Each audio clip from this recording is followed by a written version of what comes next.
बहुत समय पहले की बात है। एक मछुआरा मेहनत करके अपनी पत्नी और बच्चों का पेट पालता था। वह प्रतिदिन सवेरे ही उठकर नदी किनारे जाता और 4 बार नदी में जाल फेंकता था। एक दिन वह नदी किनारे गया और नदी में जाल डाला। जब मछुआरे ने जाल खींचा तो उसे वह बेहद भारी लगा। उत्साहित होकर उसने कठिन परिश्रम करके जैसे ही जाल बाहर निकाला तो उसने देखा कि जाल में एक गधे की लाश फंसी थी। वह उसे देखकर निराश हो गया। उसका जाल भी गड्ढे के बोझ से जगह जगह से फट गया। उसने 2 बार संभाल कर फिर से जाल नदी में फेंका, लेकिन दोनों बार उसमें सिर्फ कीचड़ भरा मिला। विवश होकर वह रोने लगा, क्योंकि इसके अलावा उसका कोई व्यवसाय नहीं था। उसने चौथी और अंतिम बार जाल फेंका और खींचा। उसे जाल भारी लगा। जाल बाहर निकालकर जब उसने देखा तो उसमें एक रहस्यमयी पीतल का एक बर्तन था। उसके भार से वह समझा कि इसमें जरूर कुछ बहुमूल्य वस्तुएं होंगी, क्योंकि उसका मुंह ढक्कन से अच्छी तरह बंद था। मछुआरे ने रहस्यमयी बर्तन का ढक्कन खोला और झांककर अंदर देखने लगा, परंतु उसे कुछ नहीं दिखाई दिया। तभी उस बर्तन से जादुई धुआं बाहर निकला और नदी के ऊपर आकाश में फैल गया।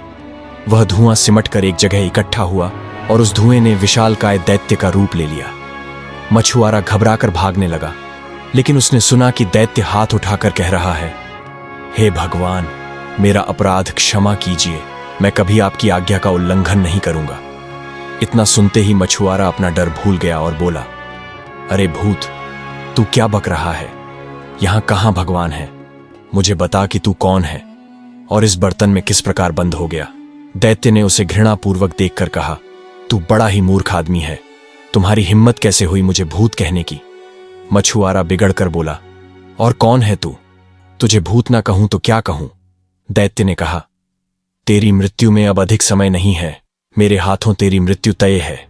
मछुआरा घबराकर बोला, तुम मेरी हत्या क्यों करना चाहते हो? क्या तुम भूल गए कि मैंने ही तुम्हें इस बर्तन से मुक्त किया है? दैत्य ने कहा, मैं तुम्हें अकारण नहीं मार रहा। मैं काफी लंबे समय से इस पौराणिक गागर में कैद हूं। मैंने प्रण लिया था कि 100 वर्षों के अंदर जो व्यक्ति मुझे निकालेगा उसे मैं इतना धन दूंगा कि वह आजीवन सुख से रहेगा, परंतु इस अवधि में मुझे किसी ने बाहर ना निकाला। फिर मैंने प्रतिज्ञा ली कि अब 100 वर्ष के अंदर जो मुझे मुक्त करेगा उसे मैं सारे संसार के खजाने दिलवा दूंगा। फिर भी किसी ने मुझे ना निकाला।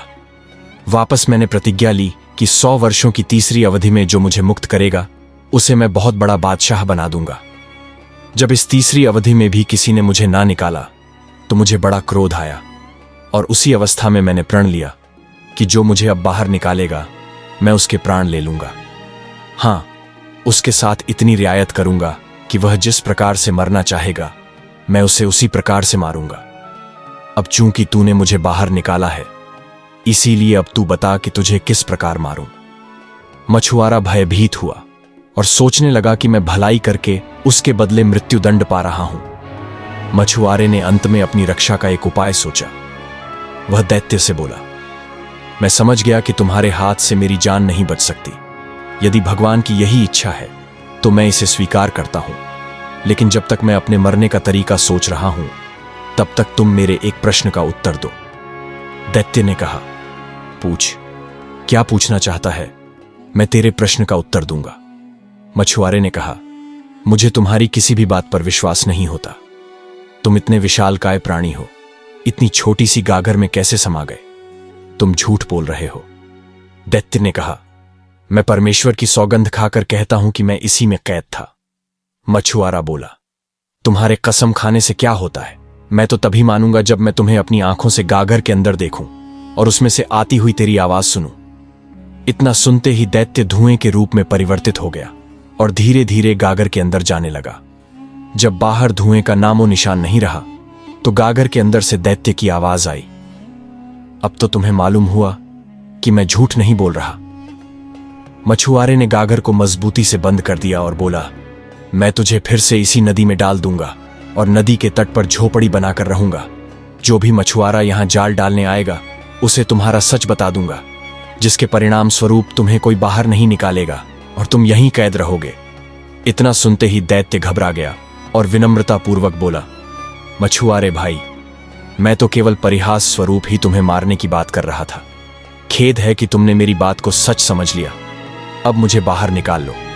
मछुआरे ने हंसकर कहा, क्यों भाई, जब तुम बाहर थे तब तो खुद को बड़ा शक्तिशाली दैत्य समझकर अकड़ रहे थे।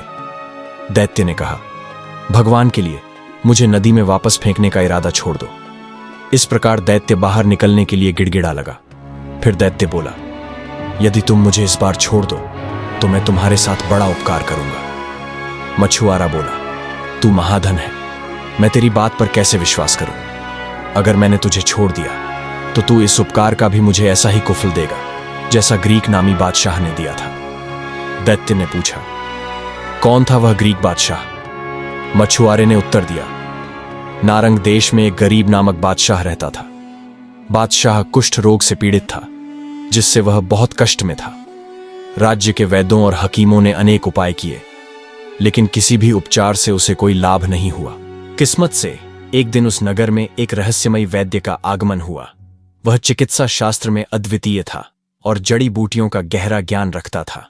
जब उसे बादशाह के कुष्ठ रोग के बारे में पता चला तो वह सीधे महल में गया और बादशाह से मिलने की प्रार्थना की।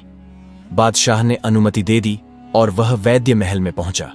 उसने राजा से कहा, मैंने सुना है कि नगर के सभी हकीम आपका इलाज कर चुके हैं, लेकिन कोई भी उपाय काम नहीं आया। यदि आप मुझे आज्ञा दें तो मैं बगैर दवा के ही आपका इलाज कर सकता हूं। बादशाह ने कहा, मैं दवाओं से थक चुका हूं। अगर तुम बगैर दवा के मुझे ठीक कर सको तो मैं तुम्हें बहुत बड़ा पुरस्कार दूंगा। वैद्य ने कहा, भगवान की कृपा से मैं आपको बगैर दवा के ठीक कर दूंगा। मैं कल से इलाज शुरू करूंगा। अगले दिन वैद्य ने चमत्कारी जड़ी बूटियों से औषधि तैयार की और उसे बादशाह के शयन कक्ष के पास रख दिया। उसने कहा, रात को सोते समय इन औषधियों की महक आपके शरीर में प्रवेश कर जाएगी और आपके रोग दूर हो जाएंगे। बादशाह ने उसकी बातों पर विश्वास नहीं किया, लेकिन जब वह अगली सुबह जागा तो उसने पाया कि उसका शरीर पूरी तरह से निरोग हो चुका था, जैसे उसने कभी कुष्ठ रोग का सामना ही न किया हो। यह देखकर बादशाह चकित रह गया। बादशाह ने वैद्य को बुलाया और दरबार में उसकी सराहना की। वह दरबारियों के सामने वैद्य को सम्मानित करने के बाद उसे भोजन कराया और संध्याकालीन दरबार समाप्त होने पर उसे कीमती राजवस्त्र और भारी धन दिया। इसके बाद वह रोज वैद्य को पुरस्कार देता रहा। बादशाह के मंत्री को यह सब देखा और जलन होने लगी। एक दिन मंत्री ने बादशाह से कहा, महाराज, मैंने विश्वसनीय सूत्रों से सुना है कि यह वैद्य आपके दुश्मन का जासूस है और वह आपको धीरे धीरे मारने के लिए यहां भेजा गया है। बादशाह ने उत्तर दिया, मंत्री, तुम्हें क्या हो गया है? तुम बिना कारण ऐसा क्यों कह रहे हो? वैद्य ने मुझ पर बहुत बड़ा उपकार किया है और मैं उसे सम्मान दे रहा हूं। मंत्री ने कहा, राजन, अगर मेरी बात गलत निकले तो मुझे दंडित किया जाए, लेकिन मैं बिना प्रमाण के यह बात नहीं कह रहा। यह वैद्य आपके लिए खतरा बन सकता है। मंत्री के बहकाने पर बादशाह ने वैद्य पर संदेह करना शुरू कर दिया। मंत्री ने कहा, आपके पास कोई प्रमाण नहीं है, लेकिन जो मैं कह रहा हूं वह सत्य है। वह आपकी हत्या के लिए भेजा गया है। बादशाह ने मंत्री की बातों पर विश्वास कर लिया और वैद्य को पकड़वाने का आदेश दिया। सैनिक वैद्य को पकड़कर महल में ले आए। वैद्य ने घबराते हुए पूछा, महाराज, यह क्या गुनाह है जो मुझे पकड़ लाया गया? बादशाह ने कहा, मैंने तुम्हें इस कारण बुलाया है ताकि मैं तुम्हारे षड्यंत्र से बच सकूं। वैद्य ने कहा, मुझे विश्वास नहीं हो रहा कि मुझे दोषी ठहराया जा रहा है। मैं निर्दोष हूं। लेकिन बादशाह ने उसे फांसी देने का आदेश दिया। तभी वैद्य ने कहा, मुझे केवल इतना समय दे दो कि मैं घर जाकर एक किताब ले आऊं और उसे आपके पुस्तकालय में रख दूं। बादशाह ने पूछा, तुम्हारे पास कौन सी किताब है जो मेरे लायक हो? वैद्य ने कहा, वह एक जादुई किताब है। मेरे सिर के काटे जाने के बाद आप उस किताब के छठे पन्ने के बाएं पृष्ठ की तीसरी पंक्ति को पढ़कर कोई भी सवाल पूछ सकते हैं और मेरा कटा हुआ सिर आपको जवाब देगा। बादशाह को उसकी बातों पर विश्वास नहीं हुआ, लेकिन उसने वैद्य को घर जाने की अनुमति दी। अगले दिन जब वैद्य किताब लेकर आया तो वह बादशाह से कहने लगा, मुझे वह थाल देना जहां पर मेरा सिर रखा जाए। फिर आप वह पंक्ति पढ़ सकते हैं और कोई भी सवाल पूछ सकते हैं। बादशाह ने वैद्य की बात मानी और उसका सिर काटने का आदेश दिया। जब उसके सिर से खून बहना बंद हो गया तो वैद्य का सिर अपने आप बोल पड़ा, कृपया किताब का छठा पन्ना खोलें। बादशाह ने किताब खोली लेकिन देखा कि छठे पन्ने पर कुछ भी नहीं लिखा था। उसने पन्ने पलटे, लेकिन जैसे जैसे वह पन्ने पलट रहा था, किताब में विष लगा हुआ था। विष बादशाह के शरीर में प्रवेश कर गया और उसकी हालत बिगड़ने लगी। बादशाह ने समझा नहीं और सवाल करना जारी रखा, लेकिन अंततः उसकी दृष्टि मंद हो गई और वह सिंहासन से गिर पड़ा। वैद्य के कटे हुए सिर ने आखिरी शब्द कहे, हे क्रूर बादशाह, अब तुझे समझ में आया कि निर्दोष की हत्या का क्या परिणाम होता है। और फिर बादशाह के प्राण निकल गए। मछुआरे ने यह कहानी समाप्त करते हुए दैत्य से कहा, अगर गरीब बादशाह वैद्य की हत्या नहीं करता तो भगवान उसे ऐसा दंड नहीं देते। तुम्हारी हालत भी वैसा ही है। यदि तुम मुझे मारने की इच्छा न रखते तो तुम फिर कभी बंधन में नहीं पड़ते। दैत्य, तेरा हाल भी उस बादशाह की तरह है। अगर तू बंधन से छूटकर मुझे मारने की इच्छा नहीं करता तो तू कभी फिर से बंधन में नहीं पड़ता। अब मैं तुझ पर दया करके तुझे स्वतंत्र क्यों करूं? मैं तुझे गागर समेत फिर से नदी में डाल रहा हूं, जहां तू अनंत काल तक पड़ा रहेगा। दैत्य बोला, मेरे मित्र, तू ऐसा न कर। मैं अब तुझे मारने का इरादा कभी नहीं करूंगा। बुराई के बदले में भलाई करनी चाहिए।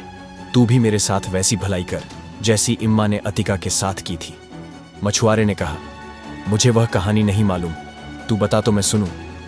दैत्य बोला, यदि तुम यह कहानी सुनना चाहते हो तो मुझे मुक्त करो, क्योंकि गागर में अच्छे से बोल पाना संभव नहीं है। मुझे मुक्त कर दो, फिर मैं तुम्हें और भी बहुत सी अच्छी कथाएं सुनाऊंगा।